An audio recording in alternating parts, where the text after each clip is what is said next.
ক্ষমতার বিবর্তন। পৃথিবীর প্রথম কোনো মানুষ যখন অন্যদের সামনে দাঁড়িয়ে বলেছিল, আমার কথা শোনো, আমি তোমাদের পথ দেখাবো, সেদিনই হয়তো জন্ম হয়েছিল নেতৃত্বের। তখন নেতৃত্ব ছিল ক্ষমতার নাম নয়, ছিল বেঁচে থাকার কৌশল। বন্য পশুর আক্রমণ থেকে দলকে রক্ষা করা, কোথায় আশ্রয় নিতে হবে ঠিক করা, খাদ্য ভাগ করে নেয়া, সবকিছুর জন্য প্রয়োজন ছিল একজনের সিদ্ধান্ত আর বাকিদের আস্থা। কিন্তু মানুষ যত সভ্য হলো, নেতৃত্ব তত বদলাতে লাগলো। একজনের সিদ্ধান্ত হয়ে গেল বহু মানুষের আইন। একটি পরিবারের ক্ষমতা হয়ে গেল রাজত্ব, রাজত্ব হয়ে গেল সাম্রাজ্য, সাম্রাজ্যের জন্য শুরু হলো যুদ্ধ। আর তখনই নেতৃত্বের সবচেয়ে ভয়ঙ্কর পরিবর্তনটি ঘটল। মানুষকে রক্ষা করার ক্ষমতা ধীরে ধীরে মানুষকে নিয়ন্ত্রণ করার ক্ষমতায় পরিণত হলো। ইতিহাসের পাতায় আমরা দেখি ক্ষমতার জন্য হয়েছে ষড়যন্ত্র, বিশ্বাসঘাতকতা, অভ্যুত্থান, বিপ্লব, গৃহযুদ্ধ, সামরিক কূ।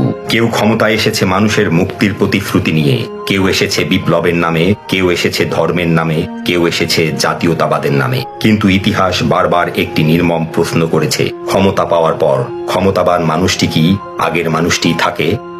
সময়ের সঙ্গে রাজা চলে গেলেন, এলো আধুনিক রাষ্ট্র, প্রজার জায়গায় এলো নাগরিক, রাজদরবারের জায়গায় এলো সংসদ, তলোয়ারের জায়গায় এলো সংবিধান, আর জনগণ পেল ভোট। কিন্তু মানুষের সবচেয়ে পুরনো দুর্বলতা লোভ, সেটা কি বদলেছিল? না, শুধু তার পোশাক বদলেছিল। 1971 একটি স্বাধীন রাষ্ট্রের জন্ম, একটি পতাকা, একটি সংবিধান, একটি স্বপ্ন। তারপর কেটে যায় দশকের পর দশক। ক্ষমতা বদলেছে, সরকার বদলেছে, রাজনৈতিক ব্যবস্থা বদলেছে, কিন্তু ক্ষমতার সঙ্গে মানুষের সম্পর্ক সেই পুরনো প্রশ্নটি থেকেই গেছে। কারণ রাষ্ট্র যত বড় হয়েছে, ক্ষমতার চেয়ারও তত গুরুত্বপূর্ণ হয়েছে। আর যখন একটি চেয়ারকে ঘিরে মানুষের স্বপ্নের চেয়ে ক্ষমতার হিসাব বড় হয়ে যায়, তখন গণতন্ত্রের সবচেয়ে বড় বিপদ শুরু হয়। 5 আগস্ট 2024 এই তারিখটি বাংলাদেশের সাম্প্রতিক ইতিহাসে একটি বড় মোড় হয়ে থাকবে। কয়েক সপ্তাহের তীব্র ছাত্র নেতৃত্বাধীন আন্দোলন, ব্যাপক প্রাণহানি, সংঘাত এবং রাজনৈতিক অস্থিরতার পর সেদিন প্রধানমন্ত্রী শেখ হাসিনা পদত্যাগ করে দেশ ছাড়েন। পরে সেনাপ্রধান জাতির উদ্দেশ্যে বক্তব্য দিয়ে অন্তর্বর্তী সরকার গঠনের প্রক্রিয়ার কথা জানান।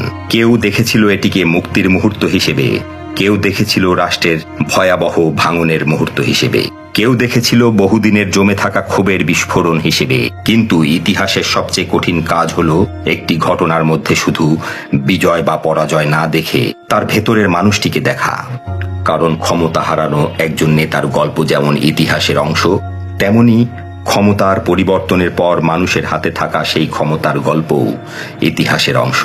প্রশ্ন হলো, যে ক্ষমতার বিরুদ্ধে মানুষ রাস্তায় নেমেছিল, সেই ক্ষমতা যদি নতুন কারো হাতে গিয়ে আবার একই রূপ নেয়, তাহলে কি ইতিহাস সত্যিই বদলেছে, নাকি শুধু ক্ষমতার মালিক বদলেছে?